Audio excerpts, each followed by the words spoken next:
प्रिय दर्शकों, स्वागत है आपका ज्योतिष की इस सभा में।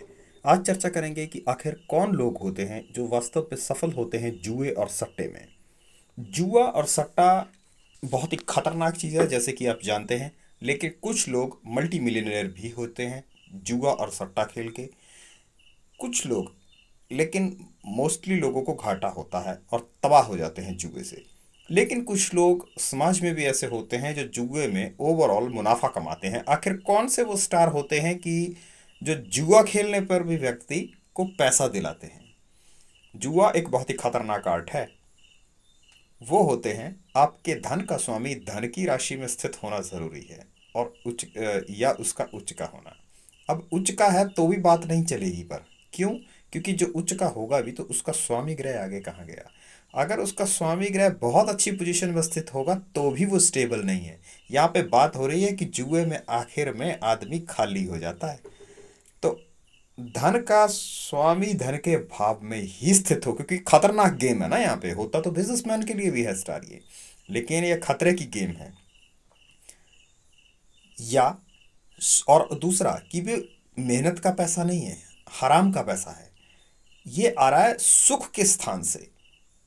तो यानी कि चतुर्थ भाव, जो कि जनता का धन का भाव भी होता है, सुख का, वहाँ का स्वामी का अच्छा होना भी ज़रूरी है, उसका भी स्टार होना ज़रूरी है। और धन के भाव का भी स्टार होना ज़रूरी है। और मैं आपको बताऊंगा कि मैंने अपने साथ में ज्वारी लोगों की कुंडलियाँ भी देखी हैं। जिन लोगों के साथ में रहा कभी, तो वो लोग जुआ खेला करते थे। जो लोग मतलब एक व्यक्तिगत पर्सन जो कि जुए में हमेशा सफल होता था। ऐसे तो कसीनो कोई भी चला जाए, वो हमेशा सफल हुआ करता था। कोई बहुत बड़ा जुआरी नहीं था, लेकिन उसको नेट में घाटा नहीं होता था, वो जीतता था। और दूसरे लोग भी कसीनो में खेलना जानते थे, लेकिन वो खेलते नहीं थे। जानकारी उन्हें बहुत अच्छे से थी, लेकिन उन्होंने खुद बताया कि इस व्यक्ति के लक का हाथ है। मैंने एक बार उसकी कुंडली खुद उठाई और देखी, तो उसका धन का स्वामी धन में ही स्थित था, चतुर्थ भाव का स्वामी अच्छी भी उच्च था, उसी की स्थिति में था। हाँ, और व्यय का स्वामी डाउन होना जरूरी है। व्यय का स्वामी उसका डाउन था। अगर आय का स्वामी होगा तो व्यक्ति जुआरी नहीं हो सकता, भले ही अच्छी पोजीशन में हो। नहीं, आय का स्वामी व्यक्ति को इनकम देता है, व्यक्ति के स्टेबल मनी की भविष्यवाणी नहीं करता।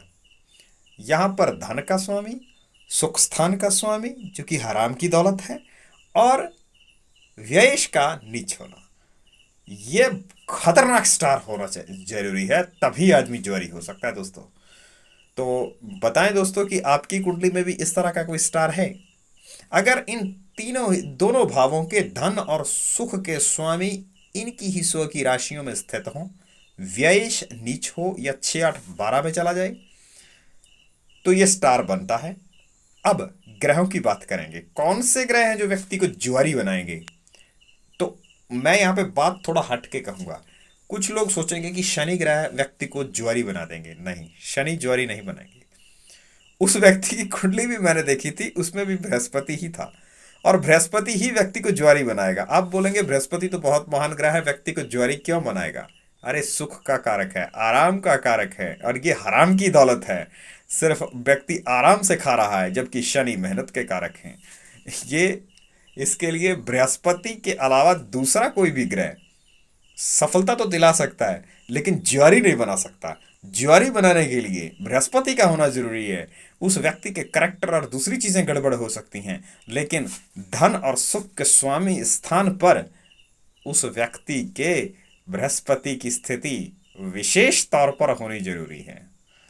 तो दोस्तों, आप भी बताएं कमेंट सेक्शन में लिखकर कि आपकी कुंडली में भी इस तरह का कोई स्टार है क्या।